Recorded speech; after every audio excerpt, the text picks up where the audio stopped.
En 2012, une 17e particule élémentaire a été découverte au sein du plus grand accélérateur de particules du monde, le LHC, situé sous la frontière franco-suisse près de Genève. Cette particule, le boson de Higgs, est en quelque sorte la preuve de l'existence d'un champ qui occupe l'intégralité de notre univers. Un champ sans lequel les particules élémentaires, comme les électrons présents dans les atomes, ou les quarks présents dans les protons ou neutrons, auraient une masse nulle. Le LHC est sans doute une des expériences scientifiques et technologiques les plus abouties de notre temps. Des milliers de personnes de dizaines de nationalités différentes ont permis cet accomplissement après des décennies de recherche. Mais alors maintenant que le boson de Higgs a été découvert, quelle est la prochaine étape? Pour le savoir, je vous propose une visite à 400 km au sud du LHC, au Centre de physique des particules de Marseille, qui depuis de nombreuses années fournit entre autres un travail crucial pour le géant souterrain Atlas, le plus grand détecteur de particules du monde. Mais avant toute chose, quelles sont les différentes missions du CPPM? Les missions du Centre de physique des particules de Marseille sont centrées autour de la physique de l'univers et de la matière. Donc notre cœur balance entre l'infiniment petit, c'est-à-dire la structure intime de la matière, et l'infiniment grand, qui concerne l'univers dans sa totalité. C'est le grand écart à la fois conceptuel et expérimental, puisque nous sommes un laboratoire de physique expérimentale qui conçoit et fabrique des expériences qui sondent la matière, qui observent l'univers et qui constituent de ces observations une image la plus complète possible de la matière et de l'univers. On travaille en fait sur tout un panel d'expériences qu'on peut classer en 3 domaines principaux. Les expériences qui sont en lien avec la cosmologie, c'est-à-dire l'étude des grands sondages cosmologiques, l'étude des grandes structures de l'univers. Donc ça, ce sont les expériences LSST par exemple, ou des grands sondages cosmologiques comme BOSS ou DESI. On travaille aussi donc dans un domaine qu'on dit domaine des astroparticules, c'est-à-dire regarder notre univers en détectant des particules qui viennent sur Terre. D'accord, autre que la lumière du coup Autre que la lumière aussi bien sûr, mais par exemple les neutrinos. Ça serait par exemple le télescope KM3net, qui est un télescope qui se trouve dans la Méditerranée, au large de Toulon, qui couvre un très grand volume de détection grâce à des grandes tours de photomultiplicateurs qui détectent les particules qui viennent de l'interaction de neutrinos avec la... D'accord. Donc on appelle ça télescope, mais c'est sous-marin, à plus de 2000 mètres de profondeur. Et ça ressemble plus à des sphères qu'à des télescopes. Mais on appelle ça télescope parce que... On appelle ça un télescope parce qu'en fait, c'est un grand volume de détection qui permet de regarder des événements qui nous viennent de loin. Et ça permet de reconstruire comme ça des cascades de désintegration. Toutes ces expériences qu'on conçoit et qu'on utilise au laboratoire vont dans des conditions extrêmes. Que ce soit dans l'espace, avec des satellites, des télescopes sur les pics des montagnes, et puis des accélérateurs de particules qui sont sous la Terre, et encore plus profondément dans la mer, avec un télescope sous-marin qui s'appelle KM3net, qui observe des neutrinos de très haute énergie.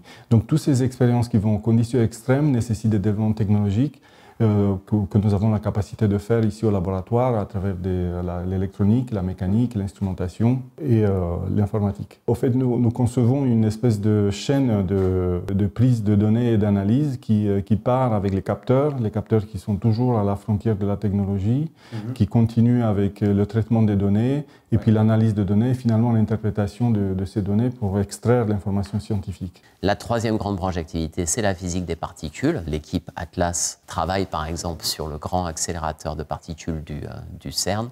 Alors justement, là on parle d'Atlas et du LHC et des vastes installations qui se trouvent au CERN. Donc on mentionne à juste titre qu'il s'agit d'un projet international qui mobilise des milliers de personnes et on pourrait donc penser que ces milliers de personnes travaillent en intégralité près de Genève, au CERN. Et pourtant, on est ici à 5 km de la mer, à Marseille.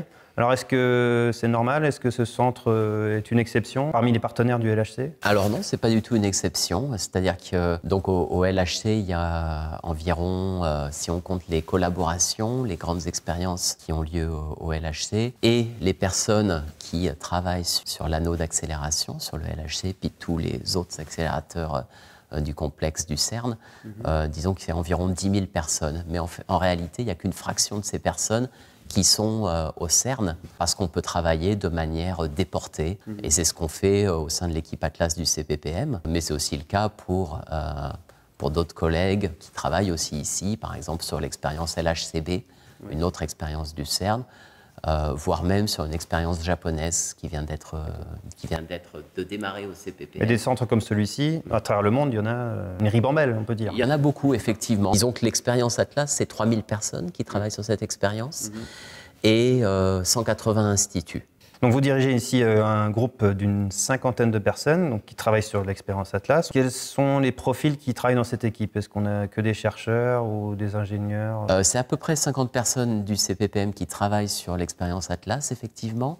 Il faut savoir que le CPPM, c'est environ 170-180 personnes. Et la structure du CPPM, c'est une quarantaine de chercheurs et enseignants-chercheurs, environ 80 ingénieurs techniciens et, disons à nouveau, une trentaine de doctorants, ensuite des post-doctorants, des apprentis, des stagiaires. Et la structure du groupe Atlas reflète un petit peu cette structure aussi, c'est-à-dire on a 17 chercheurs et enseignants-chercheurs, une vingtaine d'ingénieurs et techniciens, et ensuite entre 10 et 13 doctorants, post-doctorants. D'accord, qui viennent de tous les pays, toutes les langues. Tout à fait, oui. À l'image du CERN et de la collaboration du LHC. Exactement. Ouais. Très cosmopolite, ce qui rend aussi les choses très intéressantes. La réussite la plus emblématique d'Atlas, de CMS et du LHC est sans aucun doute la découverte du boson de Higgs en 2012, presque 50 ans après l'élaboration de la théorie en lien avec lui. Le CPPM a donc joué un rôle majeur dans la découverte de cette particule. Revenons quelques instants sur les prémices de cette découverte. En 1964, Peter Higgs d'un côté et Robert Brout et François Englert avaient écrit des papiers théoriques qui expliquaient comment un champ scalaire qui est dans l'espace, qui remplit tout l'univers. Qui remplit tout l'univers, tout à fait. Comment ce champ scalaire, par interaction avec les particules, peut donner de la masse aux particules massives. La manifestation de ce champ, c'est le boson de Higgs. D'accord. Donc le découvrir, c'est montrer en quelque sorte que ce champ existe. Tout à fait. C'était effectivement découvrir la particule qui est médiatrice de ces interactions. Et donc 64, découverte en 2012, ça fait 50 ans de recherche. Donc j'imagine, voilà. C'est vrai qu'on attendait cette découverte depuis longtemps parce que c'était une des pierres qu'il manquait au modèle standard des particules pour qu'on comprenne mieux le secteur de la masse, et que ça a été un travail de titan pendant des dizaines et des dizaines d'années, parce qu'il y a une particularité de ce mécanisme de Brout-Englert-Higgs, c'est que cette particule est responsable de la masse des autres particules, mais on ne sait pas vraiment où la chercher, c'est-à-dire qu'on ne sait pas quelle masse elle a elle-même. Oui, on sait elle devrait exister, mais... Voilà, exactement. Voilà. On sait que c'est un boson, probablement. C'est un médiateur, donc les bosons, normalement, c'est les médiateurs des interactions, mais c'est tout. Voilà, on avait quand même une idée un tout petit peu, on avait des contraintes, disons, d'autres mesures très fines qu'on faisait sur le modèle standard, nous contraignaient à un certain domaine en termes de masse pour la particule, mais la question était quand même ouverte. Presque 4 ans après la mise en route du LHC, une conférence est organisée au CERN pour annoncer la découverte d'un nouveau boson qui est très probablement le boson de Higgs. Pour se rendre compte de l'effervescence qui régnait dans le monde de la science à l'époque, j'ai demandé aux différents membres du CPPM de me raconter comment ils ont vécu cette annonce historique. 4 juillet 2012, une grande conférence est organisée au CERN, à laquelle étaient invités Peter Higgs et François Englert. C'est vrai qu'il y avait beaucoup d'excitation qui montait les semaines précédentes parce qu'on commençait à sentir que c'était peut-être une conférence où on allait nous annoncer des résultats. Oui, la conférence a été organisée, on a invité les gens, mais on leur a pas dit ce que c'était. Il y avait des... Oui, ils se doutaient, d'accord. Mais c'est vrai que l'été précédent, l'été 2012, il y avait déjà eu des soubresauts dans les distributions de masse du Higgs. Et on avait 2 fluctuations qui semblaient très intéressantes. On n'avait pas encore, bien sûr, à ce moment-là, assez de données pour être certain que ces fluctuations étaient vraiment révélatrices de la présence d'un boson. Un an auparavant, on avait déjà peut-être des petits prémices. 6 mois avant, en décembre, il y avait déjà des fluctuations qui commençaient à apparaître. Donc c'est évidemment des études qui duraient depuis des années, mais les 6 derniers mois, ça a vraiment été très très intense parce que là, voilà, on voulait tous voir le signal. En particulier, les dernières semaines, le LHC enregistrait les collisions et donc au fur et à mesure qu'on les enregistrait, on les vérifiait. Tous les 2-3 jours, on rajoutait plus de données, on voyait le petit pic qui augmentait. On cumule, voilà. Et du coup, la valeur statistique de la bosse à la masse 125 gigaélectronvolts devenait... Voilà, exactement, augmentait. Mais en fait, une semaine avant le séminaire, on avait à peine les résultats pour Atlas et on ne connaissait pas ce qu'il y avait de l'autre côté. Donc on était vraiment plus ou moins gardés au secret parce qu'on voulait être sûr de ne pas s'influencer, donc ça c'est vraiment important. Par exemple, CMS, on l'a su que le jour même. Quand le séminaire a commencé, on connaissait nos résultats mais on ne savait pas de l'autre. Déjà la veille, on a vu Peter Higgs qui marchait dans le CERN et on s'est dit ils ont inventé Peter Higgs, donc là il y a sûrement vraiment quelque chose de très gros. Et donc en fait le jour même, donc c'était un peu le Xtérie au CERN. La Xtérie.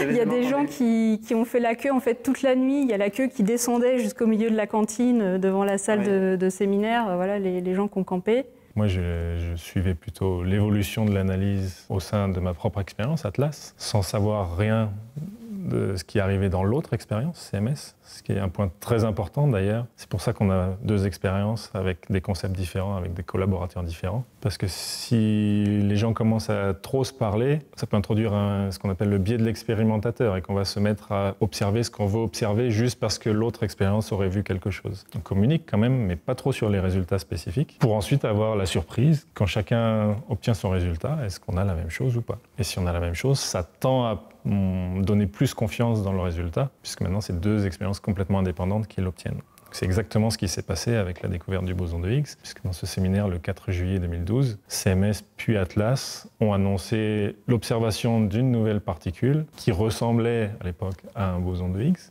On ne savait pas si c'était le boson de Higgs, mais ça y ressemblait. Toutes les 2 ont observé une particule à la même masse, avec des propriétés similaires. Donc ça a augmenté encore plus la probabilité qu'on avait vraiment trouvé ce qu'on cherchait. Et c'était la force du LHC aussi, d'être une machine avec laquelle on pouvait répondre de toute façon à la question sur le boson de Higgs. S'il existait, on était à peu près sûr de l'observer. Et s'il n'existait pas, on était à peu près sûr d'exclure son existence. Donc on était à peu près sûr d'avoir une réponse de physique à la fin. C'était quand même quelque chose d'assez fascinant. Ça n'a clairement pas touché que les physiciens. Le jour du séminaire au CERN, il y avait plus de 500 000 connexions au webcast. Il y a plus d'1 million de tweets qui ont été échangés. Quand on regarde la carte de distribution d'où ils venaient, il y avait même des gens en Antarctique qui tweetaient. Donc les bases là-bas étaient clairement aussi connectées. Et ça a été, je pense aussi, le résultat qui a vraiment mis le CERN sur la carte mondiale pour monsieur et madame tout le monde. Alors du coup, il y a une question qui me taraude. Cette découverte, elle a eu lieu il y a 8 ans. Le LHC fonctionne donc encore depuis 8 ans. Alors qu'est-ce qu'on fait depuis tout ce temps au LHC?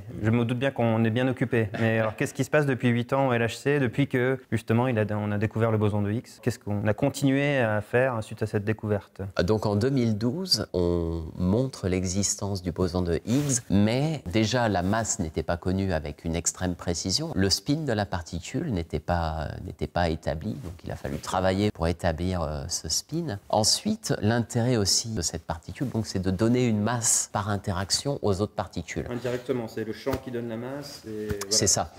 Donc il est particulièrement intéressant de regarder la façon dont toutes les particules en réalité se couplent au boson de Higgs. On a étudié toutes ces propriétés parce que justement, en fait, au moment de la découverte, on voyait qu'il y avait un boson de Higgs, mais on ne sait pas, est-ce que c'était vraiment le boson de Higgs qui avait été prédit par le modèle standard? Est-ce qu'il n'y aurait pas d'autres bosons de Higgs? Et ça, on le cherche encore, en fait. Peut-être qu'en fait, il n'y a pas un boson de Higgs, mais 5 bosons de Higgs. Par exemple, si on prend le quark top, qui avait été découvert en 1995, donc il y a 25 ans, au Tevatron, et aujourd'hui encore, on étudie encore ses propriétés, parce que voilà, il y a encore, c'est la particule la plus lourde du modèle standard, qui a des propriétés assez particulières, et 25 ans plus tard, on l'étudie encore, et on sait qu'on va devoir encore l'étudier pendant des dizaines d'années. La découverte du boson de Higgs est une incontestable réussite pour la physique des particules. Cependant, des questions subsistent au sein même du modèle standard. L'origine de la masse recèle encore quelques mystères qui nous montrent que cette découverte, aussi cruciale soit-elle, n'est qu'une étape vers notre compréhension de la matière. L'origine de la masse des particules élémentaires, elle est en quelque sorte confirmée grâce à la découverte du boson de Higgs. Mais le modèle standard, qui donc est une grande théorie de la physique, n'explique pas tout. Par exemple, les neutrinos, ils ont une masse quasiment nulle. Les électrons sont 300 fois moins massifs que le quark top, alors que ce sont des particules élémentaires qui, jusqu'à preuve du contraire, ne sont pas constituées d'autres particules. Et la masse, justement, du quark top est carrément démesurée. C'est une particule élémentaire, mais elle est aussi lourde qu'un atome d'or. Un atome d'or qui a environ 200 protons et neutrons. En gros, les particules élémentaires, aussi rares soient-elles, ont des masses complètement différentes les unes des autres. Comment se fait-il, et c'est peut-être ce qu'on recherche au LHC, que justement ces masses soient aussi différentes les unes des autres? Et bien justement, c'est quelque chose qu'on ne comprend pas bien. On comprend que ce champ de Higgs, en interagissant avec les particules, donne une masse aux particules, un petit peu comme quand si on cherche à se déplacer, puis qu'on est dans un environnement où il y a de la boue, et ben on aurait plus de difficultés à se mouvoir. Moi, je vois le champ de Higgs un petit peu comme ça, quoi, une viscosité, voilà. Mais cette hiérarchie de masse est mystérieuse. Oui. On ne comprend pas exactement d'où vient cette hiérarchie de masse. Et ça, c'est une des questions qui est ouverte et qu'il faudrait comprendre dans un cadre plus général. Donc vous demandiez tout à l'heure qu'est-ce qu'on a fait au LHC, puis la découverte du boson de Higgs. Donc c'était affiner les mesures sur ce boson de Higgs, comprendre mieux cette particule, voir les interactions du boson de Higgs avec d'autres particules et voir si ce boson de Higgs, il se comportait bien de la manière dont on pensait qu'il allait se comporter. Au LHC, on a continué à étudier les propriétés du boson de Higgs, mais on a aussi de bonnes raisons de penser que le modèle standard, c'est pas la théorie ultime qui décrit notre univers. Et donc, on a aussi cherché à mettre en évidence des processus qui ne cadraient pas avec le modèle standard. Il y a des choses qu'on ne comprend pas dans le cadre du modèle standard. Par exemple, pourquoi 3 familles de leptons ou de quarks? Pourquoi il y a 3 familles? Pourquoi il n'y en a pas 4? Pourquoi il n'y en a pas 2? L'électron, le muon et le tau sont des particules qui sont très similaires, ce sont des leptons. Et puis, on voit ensuite qu'il y a un neutrino électronique, un neutrino muonique et un neutrino tau, et 6 quarks. Et il y a une manière d'arranger ces particules en 3 familles, disons. Et une des questions ouvertes, c'est pourquoi 3 familles? Pourquoi? On n'a pas de raison. Peut-être qu'il y en a 4. La 4e, on ne l'a pas découverte, peut-être. On la cherche, à vrai dire. On l'a cherchée, mais on a de forts indices qui nous indiqueraient que il n'y en a que 3. Une des missions du CPPM est justement de mettre à jour le géant Atlas afin de faire progresser la physique en perçant de nouveaux mystères. Pour comprendre les enjeux de cette mise à jour, j'ai pu m'entretenir avec un des acteurs de ce chantier technologique dans une pièce très particulière du CPPM. Alors, est-ce que vous pouvez me dire où est-ce qu'on se trouve? Alors là, on se trouve dans la future salle d'assemblage pour ITK Pixel au CPPM, qui a été aussi la salle dans laquelle on a construit le détecteur Pixel, qui est le tracker actuel d'Atlas. C'est le détecteur qui est le plus proche du point de collision, effectivement. Premier détecteur traversé par les particules avant d'atteindre les autres couches d'Atlas. Donc Atlas, avec ses 25 mètres de diamètre, 44 de profondeur et ses 7000 tonnes, c'est le plus grand, ou un des plus grands, ou le plus grand détecteur de particules du monde. Je pense qu'on peut dire le plus grand. On peut dire le plus grand. Ouais.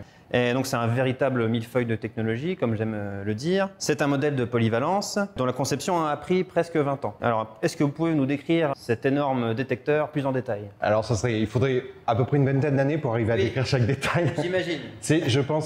Personnellement, je pense que c'est l'un des plus compliqués et un des plus technologiquement aboutis détecteurs qu'on ait jamais réalisé dans l'humanité. L'autre chose qui est intéressante, c'est que c'est un effort international pour le faire, et je pense que dans ce domaine-là, on n'a pas d'autres comparatifs. Et Atlas, la meilleure façon de l'écrire, c'est un oignon. C'est-à-dire que c'est différentes couches qui succèdent les unes aux autres. Je pensais au millefeuille. Ou au millefeuille. L'oignon, c'est sphérique et l'Atlas, c'est cylindrique. Donc le millefeuille, c'est plutôt plan. Nous, on est vraiment en 3 dimensions. Chaque couche représente une couche de détection.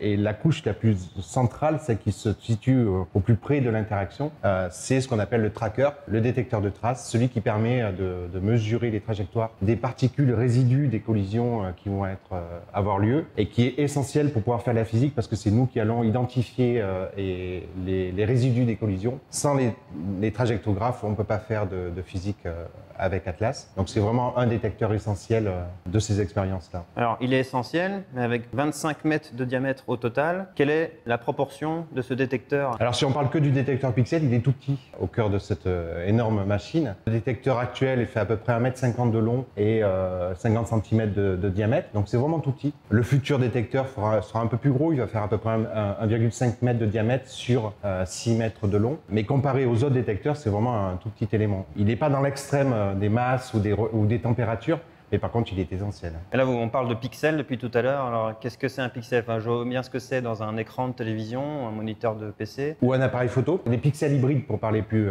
correctement. Ça remplit à peu près les mêmes fonctions qu'un capteur d'un appareil photo ou d'une caméra. À la différence, c'est que on va lire chaque pixel individuellement. Alors, hybride, ça veut dire qu'on a une électronique de lecture qui est collée sur le capteur, alors que pour un appareil photo, tout se fait par ligne ou par colonne, ce qui fait que ça ralentit un petit peu la lecture. Nous, on veut une lecture quasi instantanée. Et au-delà de ça, on veut avoir la capacité aussi d'avoir une possibilité de réglage de chaque pixel ou de calibration pour être extrêmement fin dans nos mesures. Alors pour comparer, les appareils photo, ils ont en général des capteurs, ça va jusqu'à en moyenne 20 mégapixels, 20 millions de pixels sur une très petite surface dans un appareil photo. Et là, on a combien de pixels à peu près et sur à peu près quelle surface? On n'est pas super... Ils ont des tout petits pixels, les appareils photo. Nous, sur la dernière version, on va avoir 50 microns par 50 microns, ce qui est relativement gros par rapport à un appareil photo. Ouais, par contre, notre caméra à nous, qui va faire le trajectographe, c'est 5 milliards de pixels au total pour mesurer les trajectoires et en 3 dimensions. C'est-à-dire que les pixels sont répartis dans l'espace de telle façon qu'on ait au moins... La théorie voudrait dire 3 points dans l'espace pour avoir une courbe. Là, on en est à 15 points dans l'espace pour essayer de reconstruire ces courbes complexes que peuvent être les trajectoires des particules. C'est des cylindres imbriqués les uns dans les autres, qu'on appelle barrels, c'est tonneaux, la traduction c'est tonneaux en français. Ouais. Et des bouchons qu'il y a aux extrémités, parce que les particules partent dans le plan radial, mais aussi le long de l'axe du tube à vide. Et donc, on a ces cylindres qui vont capter une partie des collisions et des bouchons pour essayer d'en capter le maximum, parce que la physique, c'est de la statistique. Donc, il faut avoir un maximum d'événements pour pouvoir essayer d'en tirer la meilleure physique que l'on puisse faire. Donc ça, c'était la première couche de l'oignon, on va dire. Ouais. Très proche du point de collision, quelques centimètres. Quelques centimètres du point de collision, donc avec toutes les contraintes que ça impose, notamment les radiations. Ça nous imposera pour les futurs détecteurs parce qu'on augmente en puissance, on augmente en luminosité et donc on va avoir des problèmes de radiation qui vont être assez sévères. Ce qu'il faut comprendre, c'est que quand on grandit en rayon, on grandit en surface aussi et donc la quantité d'objets à mettre devient extrêmement coûteuse. Donc pour nous, la problématique, c'est de développer des objets les moins coûteux possibles pour pouvoir les fabriquer à des coûts raisonnables. Et derrière, on va trouver directement les calorimètres qui vont mesurer d'autres propriétés des particules, qui sont leur énergie, en collaboration aussi avec nous, parce qu'on mesure des trajectoires, mais on peut mesurer une partie de l'énergie aussi de ces particules. Il ne faut pas voir chaque détecteur comme une partie indépendante. Les uns sont tous nécessaires les uns aux autres pour arriver à sortir une physique et les résultats qu'on veut exploiter pour les découvertes. Et donc, est-ce que vous pouvez me parler du calorimètre ou des calorimètres, puisqu'apparemment il y a 2 types? Alors les calorimètres, non, il y a plusieurs types de calorimètres. Il y en a un qui a été, une partie du calorimètre actuel qui a été fabriqué au CPPM, qui sont les bouchons. C'est la même architecture, des cylindres et des bouchons aux extrémités. C'est un espace pixelisé aussi, parce que c'est pareil, on a des cellules qui vont mesurer une quantité d'énergie déposée à un endroit bien déterminé. Et donc les calorimètres, ce sont des électrodes qui sont très proches les unes des autres, je crois quelques millimètres, baignés dans l'argon liquide, dans lequel on va mesurer l'énergie déposée par les particules, qui auront été préalablement détectés par l'Inner Tracker. Après, il y a les couches qui peuvent mesurer les muons, tout à l'extérieur, qui sont des particules extrêmement difficiles à mesurer, sur lesquelles on a besoin d'un peu plus de volume que pour les autres particules que nous mesurons, et qui va compléter tout le panel de détection que l'on a besoin de mettre en œuvre pour justement mesurer tout ce qui est issu d'une collision. Donc la conception d'Atlas a pris plusieurs décennies. Comment est-ce qu'il a évolué au cours de sa conception? Est-ce que c'est le même Atlas en 2008 qu'aujourd'hui? Non, Atlas a effectivement fortement évolué, et surtout les couches internes qui sont les détecteurs de traces, pour plusieurs raisons. La première, c'est que les couches internes sont les plus impactées par les radiations qui vont faire vieillir prématurément l'électronique. Et donc on a une nécessité de venir les remplacer et les réparer assez régulièrement au cours de ce qu'on appelle les long shutdowns au CERN, qui sont les arrêts techniques de la machine. Et depuis la mise en service, ITK Pixel représentera la 3e version du tracker que l'on va mettre en place. Et sachant qu'entre une version et l'autre, on essaie d'apporter des améliorations, d'essayer d'améliorer ses performances pour avoir une physique de plus en plus fine. On profite effectivement des arrêts de la machine, parce que la machine tourne continuellement, sauf les hivers, pour des raisons énergétiques, parce que les foyers ont besoin de se chauffer. Et on profite de ces arrêts techniques pour faire ce qu'on appelle des opérations de maintenance ou des upgrades, c'est-à-dire des remplacements d'une partie ou d'une totalité de détecteurs. Ouais. Sachant qu'aussi, la machine évolue continuellement dans son parcours, c'est-à-dire qu'elle monte en luminosité, elle monte en énergie, et donc derrière, ça va impacter plus ou moins nos détecteurs qui vont subir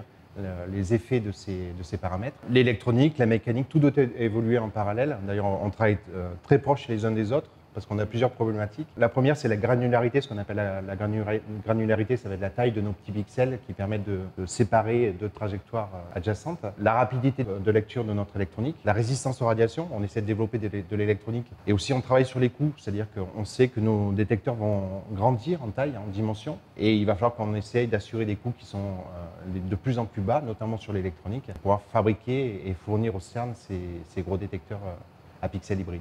On travaille énormément sur les matériaux. Le détecteur idéal, que souhaiterait un physicien, c'est un détecteur sans matière. Donc, c'est le cahier des charges qui nous est donné. Avec rien, faites des mesures des trajectoires des particules. Et notre travail à nous, ça va être essayer de fournir un minimum de matière pour pouvoir maintenir dans l'espace ces sensors. Même on travaille sur la matière des sensors, effectivement, pour le réduire, pour essayer de satisfaire au maximum les expérimentateurs. Là, typiquement, on a une... alors, il ne faut pas regarder la partie aluminium, ça, c'est proscrit, hein, mais il faut regarder ce qui est au-dessus, qui est tout léger. Ça, c'est une vraie échelle du détecteur pixel qui est en cours d'exploitation depuis 2006 au CERN. Qui montre un peu les exemples de structures qu'on a à développer. On a les capteurs, les vrais capteurs avec l'électronique de lecture, un support mécanique, alors beaucoup de matière carbonée, parce qu'on parle de transparence aux particules, il faut qu'on soit... le peu de matière veut dire transparence, c'est-à-dire que les particules doivent nous traverser sans être impactées au minimum, en tout cas. Et donc on va prendre des matériaux qui sont les plus hauts dans le tableau de Mendeleev, et on va trouver le carbone, on va trouver en matériaux solides, le carbone qui va être très bien positionné, ou le beryllium. Par exemple, le beryllium qui fait le tube à vide, qui est l'un des matériaux les plus transparents. Au centre de cette structure, on va voir un tube de refroidissement dans lequel on va faire circuler un liquide de refroidissement pour maintenir froid cette structure. Ça, c'est pixels. Alors, cette barre de mètre de long, ça représente à peu près 500 000 pixels au total. C'est vraiment la brique de base qui constitue les cylindres de détection dont je parlais précédemment. C'est-à-dire qu'on va les arranger de façon cylindrique autour du point d'interaction, avec un recouvrement comme les tuiles d'un toit. On a la même problématique, c'est qu'il faut qu'on soit hermétique, donc ça veut dire qu'elles se recouvrent les unes aux autres. On a 3 cylindres dans le cas de pixels, composés de ces structures-là, qui détectent au moins 3 points dans l'espace. Donc imaginons que le point de collision se situe ici, entre paquets de protons. Où est-ce que se situerait la première couche de détection? La première couche de détection est à 39 mm de ce point. D'accord, donc je suis à la bonne distance. Voilà. À peine la collision a eu lieu. Que tout de suite, elle est captée par les premiers détecteurs. Et ensuite par les couches différentes, parce que ces détecteurs, on va le trouver dans la première couche, la deuxième, la troisième, et ainsi de suite. Et tout l'art, justement, des améliorations que l'on fait sur ces structures, c'est réduire la matière. Et là, on a le premier exemplaire qui a été fabriqué en 2006. Dans les années 2010, on a eu une évolution de ce détecteur qui s'appelait EBL, qui consistait à insérer une couche supplémentaire à l'intérieur pour avoir une 4e couche de détection. Et là, on a commencé à expérimenter de nouveaux matériaux, plus légers, plus conducteurs, plus stables, et ainsi de suite. On a notamment travaillé avec ce matériau-là, qui est de la mousse de carbone, qui est issu des recherches américaines pour le spatial et l'automobile. Ça sert de conducteur. Alors c'est très léger, ça fait 0,22 grammes par centimètre cube, mais par contre ça a une conductivité thermique de l'ordre de 40 watts par mètre degré C. Alors ça ne parle pas aux gens, c'est à peu près l'équivalent d'un morceau de titane qui pèserait 100 fois plus que ça en termes de conductivité. Et donc on a dans ce matériau toutes les caractéristiques qu'on recherche, c'est-à-dire qu'il est stable parce que c'est du carbone et le carbone ne se dilate peu. Et la future évolution du détecteur pour ITK, ça va être ce type de structure. C'est un treillis. Un treillis, alors ça n'a rien de miraculeux, parce que ça ressemble à une flèche de grue ou à un jouet pour enfants. Mais à fabriquer, c'est extrêmement compliqué. Vous ne pouvez pas demander à une société privée de fabriquer ça, ils n'y arriveraient pas. Nous, on y arrive à force d'efforts et de tests, à fabriquer ce type de structure sur laquelle on va mettre 2 tuyaux de refroidissement. Et cette structure sera porteuse de l'équivalent de 2 échelles pour pixels. Et là, on a une quantité de matière qui est ridicule par rapport à ce qui a été fait dans le passé. Il y a une constante de la nature, c'est 30%. Quand il y a une crise, on perd 30% de son budget. Nous, on fait pareil. Quand on a une évolution, on fait à peu près 30% de gain de matière. C'est entre 30 et 40% de gain. Mais c'est énorme, hein. C'est énorme à ce niveau-là, parce qu'on parle de grammes à chaque fois qui sont gagnés. On est vraiment en train de gratter chaque gramme un peu ici et ailleurs pour essayer de faire en sorte qu'on améliore nos structures, quoi. Loin de moi l'idée de vouloir me montrer un patient, mais qu'est-ce qui explique une aussi longue durée entre le début et la fin de la conception d'un détecteur? Au démarrage, on va essayer de mettre en place à peu près toutes les idées qui nous passent par la tête pour essayer d'améliorer nos détecteurs. Par exemple, il y a quelques années, on a vu apparaître des sensors qu'on appelle 3D, qui étaient un peu une évolution, une différence par rapport à ce qui était fait jusqu'à présent. Donc, qui dit cette multiplication des concepts, va dire qu'on va les développer en parallèle. On va tuer les brebis galeuses parce qu'elles vont montrer de mauvaises performances dans un ou un autre domaine. Garder celles qui sont les plus prometteuses. Commencer à continuer et commencer à converger pour arriver à un stade dans lequel on se trouve actuellement, qui est commencer à préparer et envisager la production. Pour vous donner un exemple, ITK Pixel, c'est 14 000 modules à fabriquer. C'est pas simple, c'est pas petit, et il faut que chaque module fonctionne correctement, sinon ça serait une gabegie. Et donc ça va prendre à peu près 5 à 6 ans d'organiser et mettre en place cette production pour arriver à livrer en temps et en heure un détecteur. Alors qu'espérer de ces différentes améliorations? Une nouvelle physique est-elle à portée de main? Au travers de ces questions, c'est le dialogue entre la théorie et l'expérimentation que nous allons étudier. Lorsque le HL-LHC sera opérationnel, vous attendez-vous à une explosion de découvertes qui vont confirmer les hypothèses actuelles, ou plutôt, question paradoxale, pensez-vous que cette mise à jour sera suffisante pour avoir de grosses surprises? Vous vous attendez à des surprises? C'est contradictoire comme question. Les surprises, tout le monde les espère, à vrai dire. Oui. Si on pouvait tout d'un coup voir quelque chose de nouveau, ce serait extraordinaire. Oui. Pour les expérimentateurs, comme pour les théoriciens d'ailleurs. Ce qu'on s'attend le plus à voir au moins au début, c'est pas tellement tout d'un coup une signature incroyable d'une nouvelle particule, puisque comme on ne va pas vraiment augmenter l'énergie, on ne va pas tellement produire de particules plus massives qu'on ne pouvait pas produire jusqu'à maintenant. Ce qu'on s'attend plus à observer, c'est, puisqu'on aura beaucoup plus d'événements, on va pouvoir mesurer des effets plus fins, mesurer plus précisément ce que le modèle standard prédit, comparer avec la théorie, et là peut-être voir des différences, ou nous révéler des nouveaux phénomènes avec de nouvelles particules qu'on n'a juste pas vues parce qu'on n'avait pas assez d'événements. Ça arrive tellement rarement que voilà, on a beau produire des milliards et des milliards de collisions par seconde, ça ne suffisait pas à les observer en nombre suffisant. Qu'est-ce qu'un accélérateur de particules plus grand et donc produisant des collisions plus énergétiques pourrait apporter? Alors là, par contre, on change complètement de possibilités, de potentiel. Oui. Puisqu'un accélérateur plus grand, et il y a déjà des projets en cours, on réfléchit aujourd'hui aux machines qu'on utilisera dans 20, 30, 50 ans. Par exemple, produire des particules qu'on ne peut pas produire aujourd'hui parce que le LHC n'est pas assez puissant. Donc l'augmentation d'énergie fait que, avec E égale mc2, on peut produire des particules plus massives qui sont inaccessibles actuellement. Donc une telle machine plus puissante ouvre des perspectives pour sonder une zone qu'on ne connaît pas. Ce qu'il en sortirait, bien sûr, on ne peut pas le savoir. On n'a pas vraiment d'indications qui nous disent qu'on doit absolument pouvoir observer une nouvelle particule si on augmente de temps l'énergie de l'accélérateur. Peut-être qu'il faut l'augmenter d'une telle quantité que c'est complètement inaccessible.